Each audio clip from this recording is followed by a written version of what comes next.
படைத்தவன் துணையோடு பரம்பொருள் ஆசியோடு அனைவருக்கும் ஸ்ரீ நலம் ஜோதிடத்தின் அன்பு கலந்த வணக்கம். இன்றைக்கி என்ன பார்க்க போகிறோம்னா, அர்த்த லக்கணங்கள் என்பதை பற்றி பார்க்கலாம். அதாவது அர்த்தமுள்ள லக்கணங்கள் என்றால் ரிஷபம், கன்னி, மகரம், இது மூன்றும் அர்த்த லக்கணங்கள். ஏற்கனவே தர்ம லக்கணங்களை பற்றி பார்த்தோம். இப்போது அர்த்த லக்கணங்களை பற்றி பார்க்கலாம். அர்த்த லக்கணத்தின் சிறப்பு என்னவென்றால், கடும் உழைப்பு, அதாவது தன்னுடைய உழைப்பு நேர்மையாக இந்த உலகத்திற்கு கொடுப்பதற்காகவே அந்த லக்கணத்தில் பிறப்பெடுப்பார்கள்.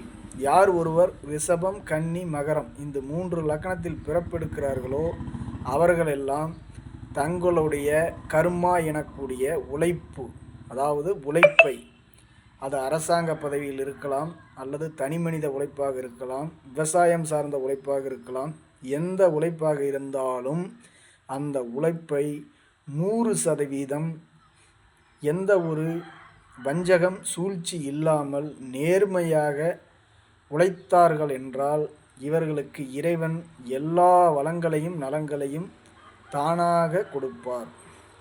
இந்த லக்கணத்தில் பிறந்தவர்கள் தெரிந்து கொள்ள வேண்டியது இதுதான். இந்த லக்கணத்தில் பிறந்துவிட்டு லஞ்சம் வாங்குவது, புத்திசாலித்தனமாக பிழைக்க தெரிந்தவன் என்று இந்த காலத்திற்கு தகுந்தாற்போல் மறைமுகமாக லஞ்சம் லாவண்யம் பெற்று கொண்டிருந்தால், எப்பேற்பட்ட நல்ல திசைகள் உங்களுடைய ஜாதகத்தில் நடந்து கொண்டிருந்தாலும் அது அபயோக திசைகளாக மாறிவிடும். இதுவே எப்பேற்பட்ட அபயோக திசைகள் நடந்து கொண்டிருந்தாலும் இந்த லக்கணத்தில் பிறந்தவர்கள் தன்னுடைய கர்மாவை, அதாவது உழைப்பை சரியான முறையில் வெளிப்படுத்தினால், எந்த ஒரு மறைமுக சூழ்ச்சி இல்லாமல், லஞ்சம் பெறாமல், யாருக்கும் எந்த துரோகத்தையும் செய்யாமல் 100% உண்மையாக உழைத்தார்கள் என்றால் இந்த லக்கணத்தில் பிறந்தவர்களுக்கு ஆண்டவன் அள்ளி அள்ளி கொடுப்பான்.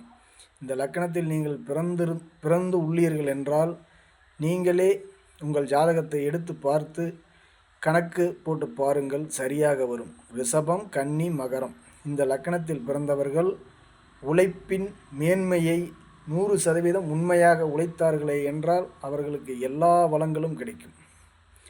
இந்த வீடியோ பிடிச்சிருந்தால் லைக் பண்ணுங்கள், கமெண்ட் பண்ணுங்கள், மறக்காமல் சப்ஸ்கிரைப் பண்ணுங்கள். நன்றி, வணக்கம்.